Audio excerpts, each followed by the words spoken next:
Hi, welcome back to Food Love on Whole. I'm Lynn Bethel-Lawson, and today we're here once again with Carolyn Akens. Hi, Lynn. Hello, Carolyn, and we're making some corn chowder. Correct. That's raw. Okay, so this sounds interesting. I want to know what's going on with this. Okay, the first thing we need is 4 cups of corn. Okay. And I only use organic corn because Monsanto has made such a mess of all the corn crops here. That's a big corporation. Yes, who loves to infuse our food with GMOs, which is genetically modified organisms. Oh. So if you're going to use corn, make sure that corn is organic. If not, leave it. Okay, so you can find organic corn like at Whole Foods, Trader and a lot Joe's of or- Trader Joe's and your All right. regular grocery stores now carry it. Okay. Yeah. All right, awesome. So what are we doing with the corn then? Okay, we're gonna take 4 cups of corn kernels. I'm gonna pour it in the Vitamix. All right. So a Vitamix is a high-powered blender. It's an amazing piece of machinery. Yes. I mean, it does all kinds of things Yes. that a regular blender won't do, and it lasts for maybe like 10 years. Or longer. Or longer. Or longer. Yeah, it will last a long time. It's with anything, how well you take care of it, it'll take care of you. All right. Yeah. All right. And we're gonna have 2 cups of almond milk. So why is it in a container like that? Because I go to the store and I get my almond milk in like in a regular little carton, like regular milk, and I pull it out and I pour it. So what's this? Because I make this myself. Oh, What okay. I do, I take a cup of raw almonds and I soak them overnight in All right. water. And a cup of raw almonds will produce a cup and a half because they're gonna plump up. Really? And then I put them in my Vitamix with about 20 ounces of water and put some, maybe 3 or 4 dates in there. I might put a teaspoon, and this is optional, this is nutritional yeast. And I Okay. might put like a teaspoonful in there. You can put organic vanilla flavoring if you like, and if not, you don't have to put it in there, or you can put some almond flavoring if you like. These things are optional. All And right. then I blend it, and once it's blended up, then I put it like in a 4-cup container, and I pour the milk in there with this inside the container, and I strain it. For those of you who are probably in my age group and know what it means to milk a cow, then that's what you're doing. You're milking it, and then that's so cool. the pulp will stay inside. And actually, I have some pulp so I can show you what it looks like. Okay. And so with the almond milk, can we get a recipe for this so I can maybe post this Oh, with the video absolutely. on the blog? Yes. Okay, so we'll Yes. have this posted, the almond milk recipe too, because I have to try this. It sounds pretty simple. Yeah, we should be able to do this without too much effort because I'm not a cook like I keep saying. And this is what the pulp look like. This is almond pulp. And what I do with this, I take this, I make crackers out of it. Really? I make cakes out of it. Wow. I make biscotti, raw biscotti. Like the little cookies? Yes. Oh, okay. Yes, So don't throw away the pulp then when you make the milk. correct. Okay. Because you can use it for other things. Wow. And you can also, if you have a dehydrator, then you can put the pulp in a dehydrator, and the dehydrator will dry it out, and that's how you get your own almond flour without going to the store and Are you buying it. serious? Yes. Because I've used almond flour in place of wheat flour now. So that is very good to know. Okay. So we need 2 cups of the almond milk. Okay.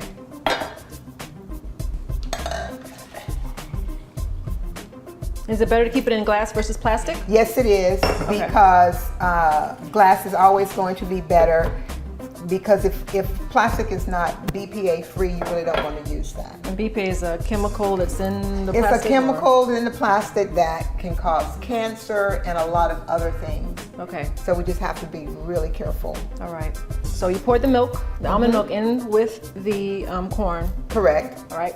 Now there's an optional ingredient if you care to use it. I don't use it that often because I don't like the color change. You can put avocado in here, Okay. but I will know it has a little greenish hue to it, and I Yeah. don't like that. I'm kind of a purist when it comes to this particular dish because I love it so much. Okay. So I don't use it, but that's an optional thing that you can use. And then we're going to use 1/4 of a cup of Vidalia onions. And Vidalia onions are really sweet, and Yeah, so those I are really like those. For those of you that live in other states, Vidalia onions are really native to Georgia, so you might not be able to get them, but you can use a regular yellow onion, or you can use either a red onion if you so choose. Do you find that red onions are kind of sweet too sometimes, or is it just? They are sweet. Okay. And what you can do with onions to take some of that sharpness from them, just let them soak in water for like 15 or 20 minutes, and it takes some of that sharpness out. Really? I didn't know that either. Okay. Yeah. And now we're going to need a half a teaspoon of, again, the Himalayan Pink salt. So Himalayan Pink salt is better than regular iodized salt. Correct. And it has kind of a pinkish hue to it. Yes, is it really from the Himalayas? Yes. Oh, okay. Yeah. I didn't know that. I guess. Hand harvested. Hence the name. By months. Oh, really? Yeah. So sometimes you can find the salt and it's in a cube, or it's like in blocks, so you have to kind of scrape it. So do you do that with that? No, I buy mine that way. Another time, maybe we'll talk about something that's called soul water, and that's when we'll use those crystals. Okay. Wow. Can't wait for that. And now we need 2 tablespoons of nutritional yeast. All right. This is going to give it that cheesy taste. Okay, so what exactly, is it like the yeast that you use to make bread? Because my mom, she would make bread and she had the yeast and it would rise up and blow up and you don't want down. that. You don't want that. So what is this? Yeah. Nutritional yeast, it gives us added B12. Oh, okay. Because a lot of times when you're raw or you're vegan or vegetarian, you want to make sure you're eating so you get all the nutrients that you need. And sometimes you need, a little bit more B12. And so this will give you some B12, but I also take a B12 just to be on the safe side. Okay. Yeah. And it also gives you a cheesy kind of flavor. Yes, you can actually I take this and make vegan macaroni and cheese, because I don't like vegan cheeses. Yeah. And so it's really good. Really? I have to try that too. Yeah. Okay. And so now all we need to do is put this on the Vitamix. It's going to be noisy. Let me put some cumin in here too. So what's the cumin? What flavor does that? Cumin is an herb that's used a lot in Mexican cooking. Okay. I was way up. I was thinking Indian, but they use it in theirs as well. Okay. You're probably thinking more coriander. Okay. Yeah. Absolutely. And coriander is part of the cilantro family. Is it? Mm-hmm. I didn't know that either. But you have some people who can't eat cilantro. Oh, and it smells. I smell that it's very strong. Yes. Herbal. Yes. Not herbal, but what do you describe that as, that scent? It's different. It's more, it reminds me of something Southwestern, like enchiladas or something. That's right. Yes. You're right. Okay. Yeah. And now we're going to turn on the Vitamix.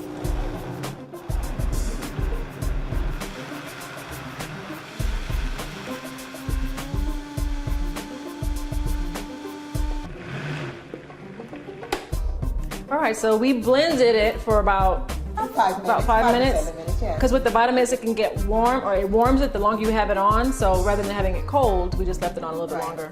And with this Vitamix, I mean, you can determine how warm you want it, because it will go all the way up to the point that steam will come off of it. Really? Yes. Okay. All right. It looks good. Steam is coming. Yeah. Let me see. How do you want to do it? Wow, amazing color. So all the corn was blended, so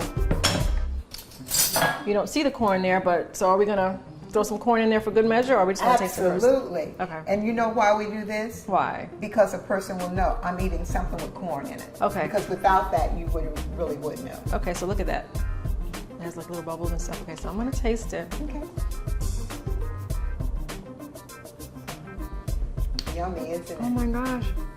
It's really good, like restaurant style corn chowder. Yes. And see, if you add the avocado, you don't have to add the full avocado. You can add half of it, and it just makes it want to be a little thicker, a little richer. But again, it might have that little greenish hue to it. It doesn't mean anything is wrong with it. It's just simply delicious. Okay. But if you were making some alongside a chef in a restaurant, who do you think is going to be finished first? Well, me. Absolutely.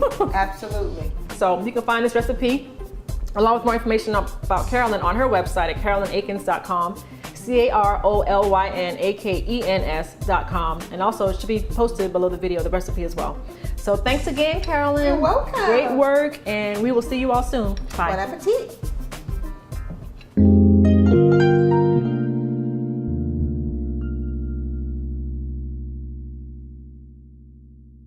Carolyn. I'm a kick Rondell. Okay. Come on. Start from the top. Okay.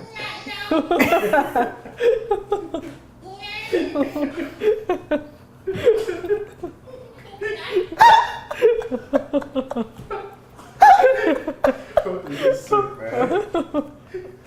It's not baby food. It tastes good. You're awful.